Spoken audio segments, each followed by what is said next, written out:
Welcome to my house tour. Alright,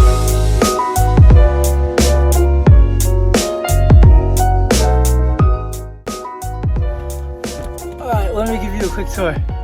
Bag full of refillable water bottles, hiking backpack. This is also my shoe rack, a bunch of shoes, pillows, suitcase full of random things, blanket, a blue bag full of clothing that I'm bringing to college, my sleeping bag that I use as a makeshift mattress, box of food, lots of canned chicken. This is a box full of books, whey protein, tent, foldable table, foldable chairs. Here is a laundry basket full of clothes. Whenever I travel, I use a laundry basket instead of a suitcase. It is the best idea that I've ever come across. Shout out to Etro for this amazing idea. Cooler backpack full of most of my stuff. Water cooler. We have a trash bag. And that is my house tour. Thank you for coming. Time to get on with the rest of the day and start driving to LA.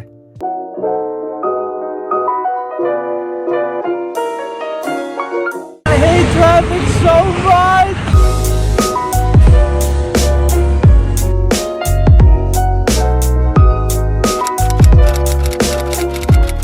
So I figured that the best place to make a video about van life would be my van. Also, finding a place to park and record a video is ridiculously hard in LA. As of recording this video, in the last 2 years, I've spent about 3 months living on the road, and in those 3 months, I have absolutely fallen in love with van life. Last year, I took my Honda Accord from Ohio out to California, and this summer, I'm living out of the mommy missile. Van life is a fundamentally different way of traveling than any type of traveling that I've done before. And with that comes a whole new list of experiences and lessons that I can draw from. This is a video about the life that I've discovered on the road. And quick shout outs to Kian for being the one who originally inspired me to do this. Van life is unlike any other vacation I've been on because it's not about chasing these really big moments. I've seen and done some really cool things in the last 2 months, but the insane hikes and the concerts that I've been to have just been a really small part of what I actually spend my time doing. There may be some far off destination when you're living out of your van, and there definitely may be points that you're trying to stop at along the way, but I think that the main appeal of van life is this nomadic lifestyle that you get to experience. But this lifestyle isn't always flashy. I spend so much time driving from place to place, running errands, or just sitting in public libraries so I can mooch off of their Wi-Fi. A lot of van life, like anyone else's life, is not these really high highs. It's smaller, quieter, and more unassuming moments. But I have absolutely grown to love these small moments. And these moments are often only possible because I'm living out of my car. For example, brushing my teeth outside in the morning has quickly become one of my favorite ways to start the day. Like, I never realized how suffocating it was to spend your first couple hours every single morning inside until I was forced to go outside pretty much right when I woke up every single morning. And honestly, nothing makes me feel more immersed in nature than when I'm brushing my teeth and I look around and I see trees and mountains or the ocean.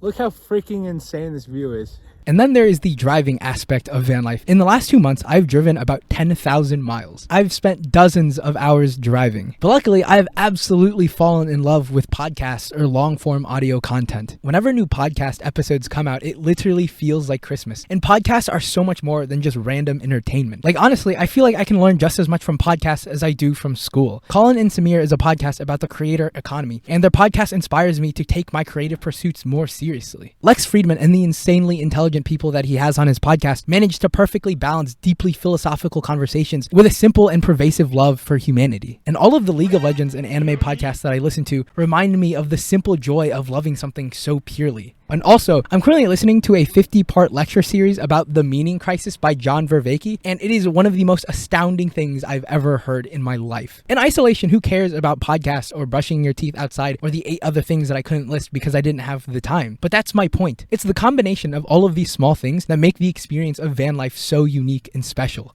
And when you realize van life is really about the small things, you realize that van life opens the possibility of really small, fun adventures instead of just the big ones. By traveling on the road, you naturally see so much more of the world, and it gives you so much more time to take random detours. You're able to go on fun detours or adventures that would never be enough to justify a trip on their own right. Like, I would never go out of my way to plan a trip to South Dakota, but this year I passed through South Dakota on my way to Canada, and I was able to stop by and see Mount Rushmore, which was weirdly important to me. But more importantly, it allowed me to swing by a small town called Dakota, population of 664, in the middle of nowhere, South Dakota. And I was able to sit down and have an hour-long conversation with the librarian about what it feels like to live in such a small town. And not to mention, I've pretty much gone on a cross-country tour of our public library system. I have grown to appreciate the public library system so much. It is insane that no matter what city you're in, there will be a place that you can go and hang out for free that has free Wi-Fi and pretty clean bathrooms. Even the wild campsites that I go to are an adventure in and of themselves, whether it's getting chased by bees in Utah or getting hit by a mini sandstorm in Grand Junction or driving up the mountains in Santa Barbara to see what is now one of my favorite views of all time. And to contrast all of these fun adventures and the days spent driving on the road are the slow days of nothingness that have easily become my favorite part of the entire road trip.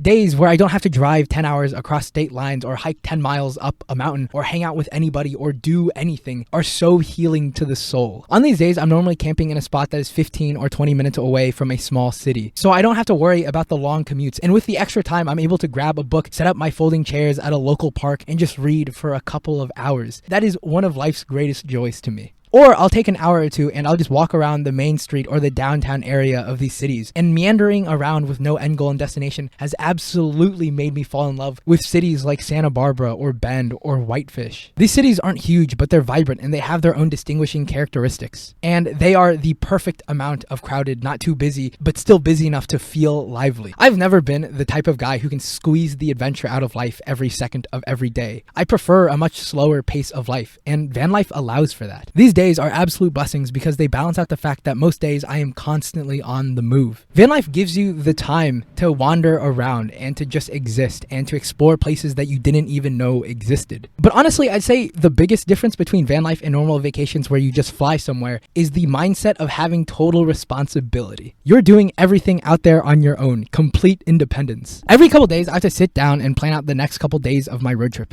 And honestly, there's a lot more to keep track of than you'd think. I need to make sure there's a place that I can park my car and sleep that's not too far away from where I'm trying to go. I need to figure out what hikes that I'm going to go on in the national parks and make sure that their parking lots don't fill up at 4 in the morning, because sometimes they literally do. I also have to make sure a gym or Planet Fitness is around so that I can shower, not to mention that I need to make sure I'm constantly stocked up on food and that the ice in my cooler hasn't melted. It's a lot to juggle and keep track of, but when you manage it, it feels so satisfying. It's like solving a puzzle. When I sit down to plan out the next couple days, it feels like planning a mini vacation. There's so many possibilities for each place that I go to, and I get to choose exactly what I want to do. I get to choose the pace at which I live life, and I get to choose what I'm doing each day. I cannot stress enough how nice it is to have complete control over my itinerary. This responsibility also includes planning out when you socialize with people. If I don't put in any effort, it is really easy for me to go a week without saying more than a couple sentences to anybody. Last year, I remember calling my brother because I hadn't seen anyone in a minute, and it had been a really long day, and I'd started to feel really lonely. It takes reaching out to people or planning to meet up with your friends whenever you think you'll get lonely. And it's not always super easy. But for me, van life has given me the perfect balance between hanging out with my friends and finding space for myself. A really comfortable rhythm that I have fallen into is crashing at a friend's place for a couple days and hanging out with them and their friends and going on small adventures or just hanging out. And then, when my social battery is drained, I will literally retreat into the forest or the mountains for a week without talking to anyone. This alone time lets me focus on my own projects, these YouTube videos, writing my novel, or just being in silence. Then, when I've gotten antsy from being alone, I emerge out of the woods more excited than ever to hang out with people. I know that this wouldn't work for everyone, especially since I'm doing van life alone, but for me, this has been the absolute perfect balance. But if you put in the work and take the responsibility of finding time to socialize seriously, then I think everyone can find that sweet spot for them.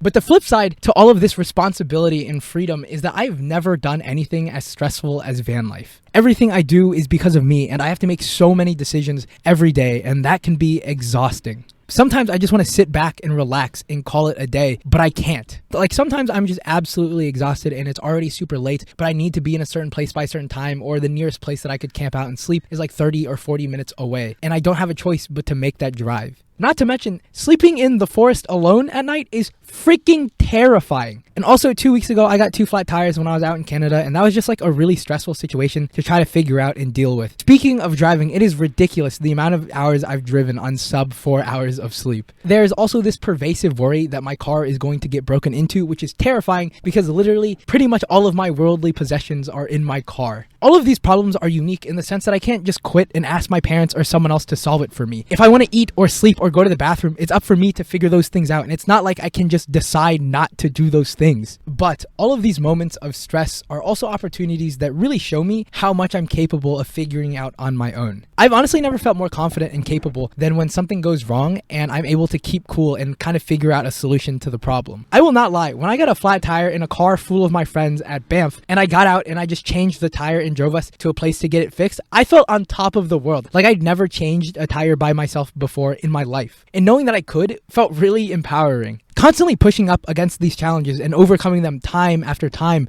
really shows you what you're capable of, and it really starts to change the way that you see yourself. At the end of the day, I honestly never feel more alive than when I'm living out of my car. Last year, I told myself that I would give myself one last summer to do whatever I wanted, to not worry about internships or research or developing my resume. I don't know the next time I'll ever feel so free in my life. I'm 20 right now, and I have the least responsibility I will ever have for the rest of my life. The world feels like it's spread out before me, and all of these different adventures and places are calling my name. The only thing I have to do is load up Google Maps and drive there. I bounce between cities and national parks, never spending a dime, either because I'm camping or because my friends have let me crash at their places. And I hike on top of mountains, and I rave at concerts, and I read in public parks. The rest of my life will surely be full of a lot of responsibility and hard work and many, many more fun adventures to come. But still, no matter what happens in the future, I know that I wouldn't trade these last 2 summers when I was 19 and 20, living out of my car, just exploring the world, for anything.